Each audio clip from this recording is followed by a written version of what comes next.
Monday morning. I haven't had like a hard practice session in well over a week. Been busy working and traveling, but I woke up 95% recovered today on Whoop, and I already had planned to have a serious practice session today. So I'm gonna have a serious practice session today, and hopefully you can learn a little bit on how to up your practice. So yeah, let's go have a hit.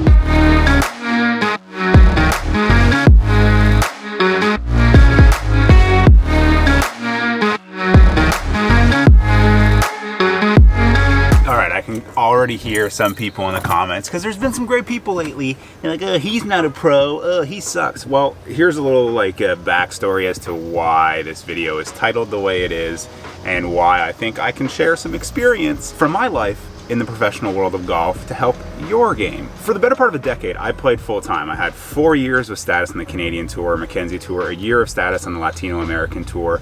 I missed a lot of cuts. I shot some low rounds. I've won professional golf tournaments. I've lost a lot of money playing professional golf. And then last year, I broke my arm, and that kind of took me out of full-time playing. So now, my job is YouTube. I make 2 videos a week. I try to play some tournaments here and there, and it's no surprise that I struggle more times than I play well. But that doesn't take away from the fact that I've been around the professional game for so long. I've practiced and played with some of the best golfers in the world, PGA Tour winners I can call friends, and I still work very hard at a very high level in my game. And it may not show in results when I play tournaments because I play a tournament every few weeks or every couple months, and it's apples and oranges to compare it to YouTube, but I hope that my experience as a professional golfer can help you as you want to get better with your game. Starting my day on the short game, I start with some basic putting technical stuff. I've got my Vizio putting template. You can see the greens are punched, so typically I'll hit these putts from about 6 to 7 feet, but with the greens being punched, I'm going with maybe about 4 feet. This is just a great technical way to start the day.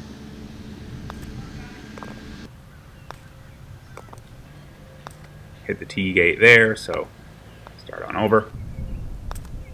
I'm going to do this until I make 50 of these putts. And then you'll see I'll pepper in and out some one-handed ones. I like to be a left-handed putter, and I'll do some putts with the left hand and then kind of finish up with both hands just to get a good feel for things. Here, I'm doing another little technical chipping drill. I've got my alignment stick out there. I'm working on essentially club face control. If I'm hitting good chips, they're going to land on that stick or just around it. If I'm hitting poor ones, they'll start to land a little bit away from the sticks.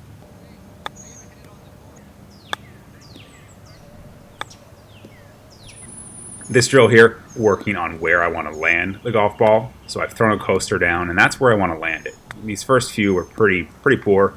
Maybe I was hesitant to hit the camera, but I get a groove here. This is a great drill that just gets you focused on where you want that golf ball to land, and then what you can do is chip to a hole, but put something you want to land it on first, because when you're out on the golf course, it's great to visualize where you want it to land. Now I'm going to go into some play. This is a drill I've talked about before. I get 3 balls, and I'm going to go all around the green and just get these up and down. There's only 2 ways to end this game. I either get all 3 up and down 5 times, or 2 out of the 3 up and down 10 times. So I'll just keep rolling around the green, short, far, bunkers, bump and runs, flop shots, you name it, and I'm going to do this until I get the required up and downs. So that first one, you can see I got all 3. This one here,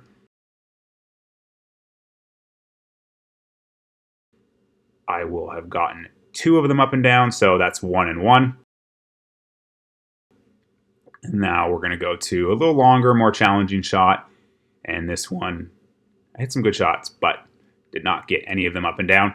So like I said, I'm going to go around until I get either the clean 3 out of 3 5 times or 2 out of 3 10 times.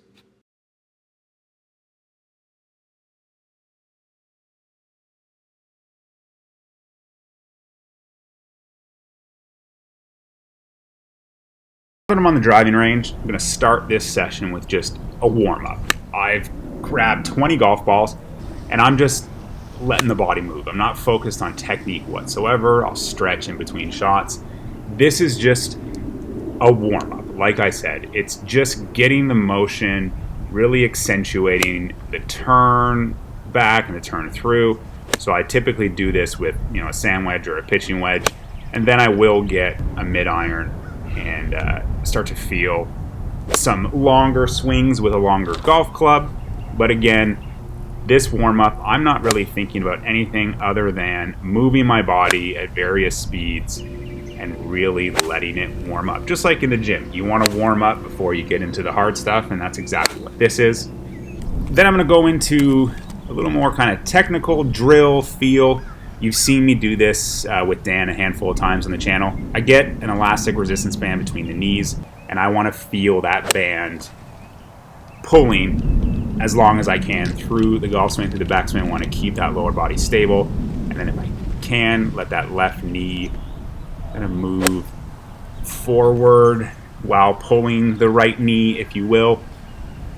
Doing a lot of rehearsals just to really feel it. This is a drill that is a little bit technical in what it's accomplishing, but it's a feel thing. Because then when you take the band off, you're really going to feel what it's like to have the knees and the lower body move the way you want it to move. My tendency is the left knee buckles on the way back, so the resistance band is just great for me to keep that left leg strong and have the sequencing do what we want it to do on the way down. I'm going to move into another little technical field drill. Put an alignment stick up against the club in my left hand, and this is just something that is a club face control drill, just hitting little pitch wedges, lob wedges, sand wedges. And you'll notice, obviously, I got to keep that club shaft leaning, and if I flip it, I'm going to hit myself with the stake. So this is a rhythm thing. This is a club face control thing. This is one of my favorite drills. If I can't do this, I'm really in trouble. But I was really grooving it, so that was an encouraging 20 golf balls to do with the drill. Now, transition into a little more play, if you will.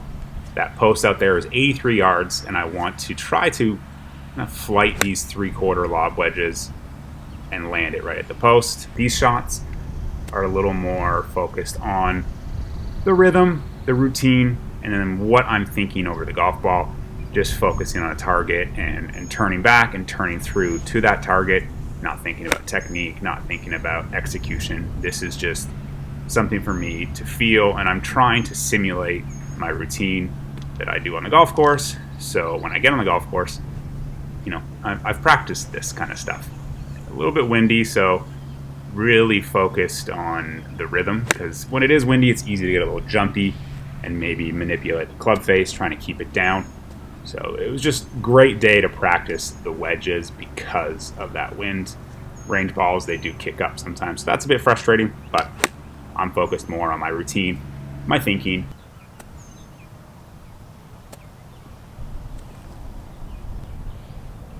Got a little fast on that one. You'll notice these next two, just a little quick in the transition, and that's where the club face can roll over on me a little bit. So rhythm is super, super important. This last one, see, I'm rehearsing, just making sure I keep it smooth and slow. And then you'll notice this last one was a beauty.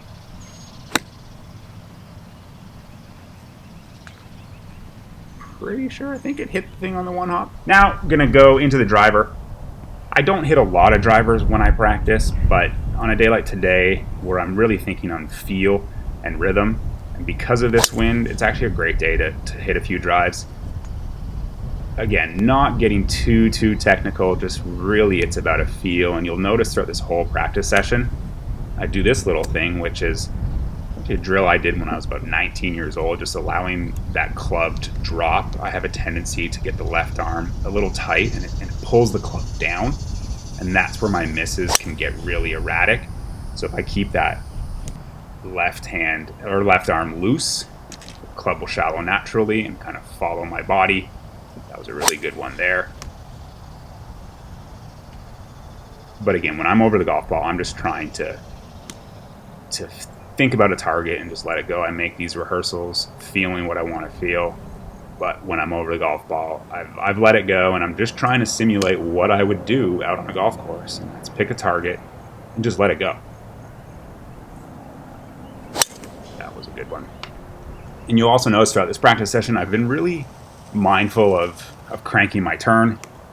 What happens to me sometimes is I do get a little tight and short, and then when that happens, the arms can race, and that's where I've hoselled a few, or that's where I really start to flip it, if you will, because I'm just out of sync, out of sequence. So a lot of shots where I'm working on the turn and the rhythm and the sequencing. Transition now into a fun thing where this is just, I'm hitting punch shots. I've got a 6-iron here, and I'm trying to flight these things. I've been struggling with these shots of lately, again, because like I've said, rhythm has been getting a little off, hands have been getting a little active, and if I'm not sequencing right, that's where I'll hosel it, or I hit these pull hooks, so to speak, with these punch shots. But man, all of these, that was just a little thin. All of these punches were money. They felt so good. I wish the drone could pick up the audio because the sound was really, really cool. Then I'm moving on to a little more play. I've done a lot of field stuff. I've done a lot of practicing, a lot of drills. Now it's time to just simulate golf course. So I'm picking different shots with different clubs, going through a routine, and just simulating what I would do on the golf course and reacting accordingly to the shot. So that first one, I think, was a pitching wedge. Now I've got my lob wedge. Just looking at one of the stakes out on the range, and you've noticed I've done my full routine. And when I do that, you know, it's a little easier to have a better rhythm on the range, especially on a windy day like today. So I still kept with the lob wedge here, and moved it just to another stake of a target. A little high one there, but that rhythm you can see was spot on. Change clubs, go through a routine, pick a target, and just let it go. Now it's about just reacting to a target, having good rhythm, having good tempo, if you will, and letting it happen. And if I can finish in balance and in rhythm at the driving range, it's a good indication that I'll be able to do that on a golf course, because on a golf course I do sometimes get a little rushed. So if I'm a little rushed, I'm not holding my finish, and it's just, it all kind of starts from the takeaway and then quick in transition, and then can't hold a finish because I'm quick. Little gapper here. Felt really good. Yeah, switching clubs. I think this is my sand wedge now, or no, maybe this is lob wedge. Just hitting different shots.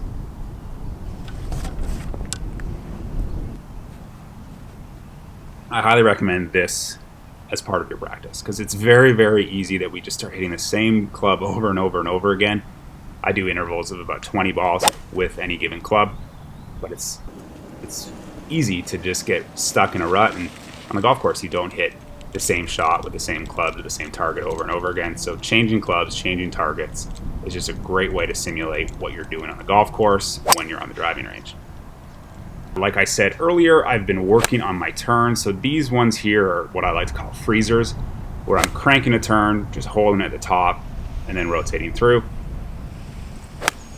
It's easy for me to get short and quick. So these drills, the freezers, are really, really good for me. I exaggerate the turn, but you'll notice the club gets in a good spot, and then these are just real speed swings. And last but not least, fill your divots. You got to fill your divots after a good day practicing. That's my morning. Gonna go have some lunch now, get a workout in, and then start editing this. Back when I was a full-time player, I'd be coming back out to practice in the afternoon, play a few holes, but life looks a little bit different now, and I'm okay with that. I hope you learned a little bit from this. The wind and the conditions of the greens kind of determine my practice.